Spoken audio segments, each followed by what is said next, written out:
आसिम बकार, all right. Asim बकार साहब, जरा आप ही बताइए भाई, ये औरंगजेब के लिए कुछ लोगों के मन में इतनी मोहब्बत क्यों है जो इस मुद्दे को टकराव की स्थिति में बदल देते हैं? आसिम बकार। देखिए, सबसे पहली बात तो पूरी खबर चलाइए। जो नागपुर में हुआ है उसके लिए मैं एक अपडेट दे दूं आपको।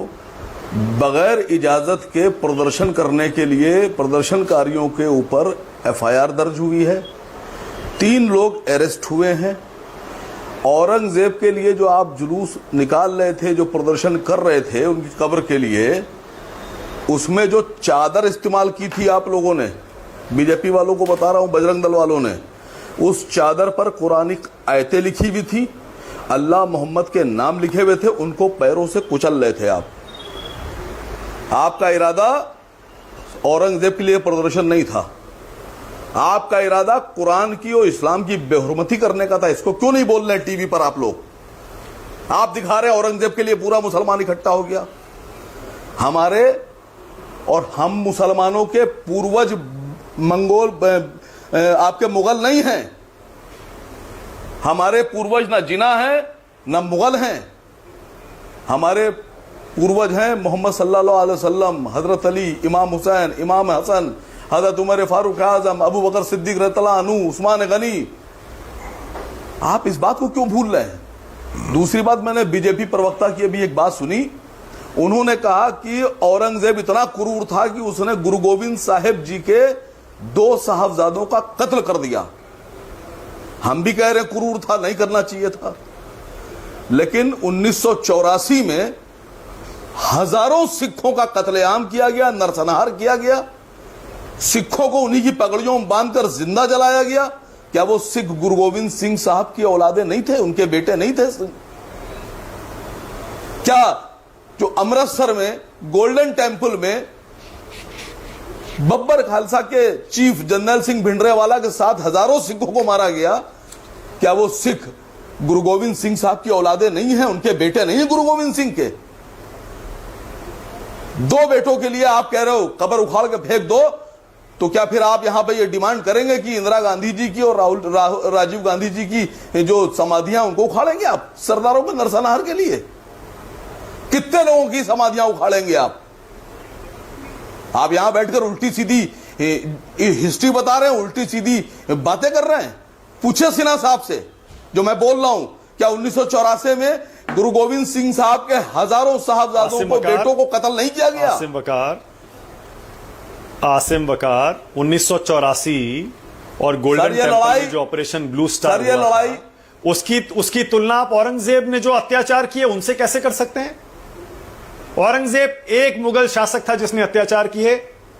1984 का जिम्मेदार यानी कि आप किसे मान रहे हैं? जरा खुल के बताइए ना थोड़ा सर। 1984 में सिखों के कत्लेआम के लिए आप औरंगजेब से तुलना किसकी कर रहे हैं? जरा बताइए, खुल के बताइए। मैं खुल के बोल रहा हूं। बेअंत सिंह और सतवंत सिंह की सजा, गुनाह की सजा पूरी कौम को देंगे?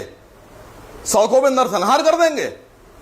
तो मैं पूछ रहा हूं, क्या वो जो सिखों का नरसंहार हुआ, सरदारों का नरसंहार हुआ, क्या वो गुरु गोविंद सिंह की औलादे बच्चे नहीं थे? सवाल सिर्फ एक इतना सा है। दूसरी बात, आप यहां बैठकर सर आप औरंगजेब पे बात कर रहे हैं, अंग्रेजों की कब्रें क्यों नहीं खोदेंगे आप? उनके भी तो कब्रिस्तान, उनके भी तो लोग हैं। क्या उन्होंने हिंदुस्तान के लोगों पर जुल्म नहीं किया? आप हिंदुस्तान में अंग्रेजों के शासनकाल पे बात क्यों नहीं करना चाहते हैं? जानते हैं क्यों नहीं करना चाहते हैं माना गुप्ता जी? इसलिए कि जब अंग्रेजों के शासनकाल पर बात होगी तो अंग्रेजों के दोस्तों की, अंग्रेजों के मुखबिरों की, अंग्रेजों के दलालों पर भी बात करना पड़ेगी आपको। और आप नहीं चाहते कि अंग्रेजों के मुखबिर, अंग्रेजों के दलाल, अंग्रेजों के एजेंट और अंग्रेजों के दोस्तों पे बात की जाए जिन्होंने अंग्रेजों का साथ दिया। आप इसलिए अंग्रेजी हुकूमत पर जो बात है वो नहीं करना चाहते हैं। आप साफ साफ बात कीजिए। ओके आसिम बकार, एक सवाल का और जवाब दीजिए। आप एक सवाल और हिंदू मुस्लिम कर रहे हैं। मैंने भी बताया ना, अचानक ये 2-3 मुद्दे देश में क्यों गर्म हो गए? वक्फ बोर्ड का मुद्दा एकदम गर्म, प्रदर्शन, हम नहीं बताएंगे। संसद में हंगामा, सड़क पर हंगामा, फिर औरंगजेब का मुद्दा अचानक गर्म हो गया, उधर संबल का मुद्दा है जो गर्म हुआ उसके बाद ठंडा होने का नाम नहीं ले रहा। क्यों हो रहा है? बात सुनिए सर, बात सुनिए सर। आप कहते हैं मुगल लुटेरे थे, आक्रांता थे, लूट करते थे, तो उन लुटेरों का गैंग भी तो होगा। अगर मुगल लुटेरों के सरदार थे तो उन लुटेरों का गैंग भी होगा। उस गैंग में पता आपको कौन था? मुगलों के लुटेरों के गैंग में मान सिंह थे, जय सिंह थे, जय सिंह सवाई थे, उनके बेटे थे, कछवाहा राजपूत था। अगर आप कब्र हटाना चाहते हैं मुगलों की और औरंगजेब की, तो भी मान सिंह रोड का नाम बदलिए, जय सिंह रोड का नाम बदलिए, जयपुर का नाम बदलिए, जयपुर को हटाइए। जयपुर में जो आपका राजस्थान की सरकार है, उसमें आप मुगल शासकों के जो साथी थे, उनके वंशजों को आप बनाते हैं डिप्टी सीएम। इल्जाम आप हम नासिम वकार, एक सेकंड रुकिए। मैं चाहता हूं, ये देखिए, ये तर्क करेंगे ना, और ये करेंगे तो ये तो फिर अब अंतहीन है। मैं चाहता हूं एक स्टैंड बता दीजिए जरा अपनी पार्टी का। औरंगजेब क्या अच्छा शासक था या क्रूर था, और क्या उसकी कब्र हटनी चाहिए या रहनी चाहिए? क्लियर स्टैंड बता के जाइएगा मुझे आज। बिल्कुल क्लियर बता के जाऊंगा। मैं कह रहा हूं औरंगजेब अगर हटाएंगे आप, तो औरंगजेब से जुड़े उनके साथियों को भी हटाना पड़ेगा।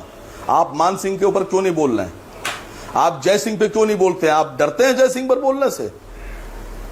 मतलब आप मुसलमानों पर तो आरोप लगा देते हैं कि मुगलों के समर्थक हैं हम। आप पूरे मुसलमानों को आप बता देते हैं सब मुगल हैं। लेकिन जब आपसे पूछा जाता है कि मुगलों का साथ देने वाले, और वो बुरा था या अच्छा शासक था? के वंशजों को आप डिप्टी सीएम क्यों बनाते हैं? अच्छा शासक था या बुरा था? ये तो दिया कुमारी जी से पूछिए आप जाकर, ये दिया कुमारी जी से पूछिए जाकर। मेरे रिश्तेदार नहीं थे अकबर, उनके रिश्तेदार थे। आप राजपूतों से क्यों नहीं पूछते हैं कि अच्छा शासक था बुरा शासक था, जिनकी रिश्तेदारियां हैं मुगलों में? सारी जवाब आसिम वकार देंगे, राजपूत नहीं देंगे। ओके, तो इन सिना जवाब दीजिए, उसके बाद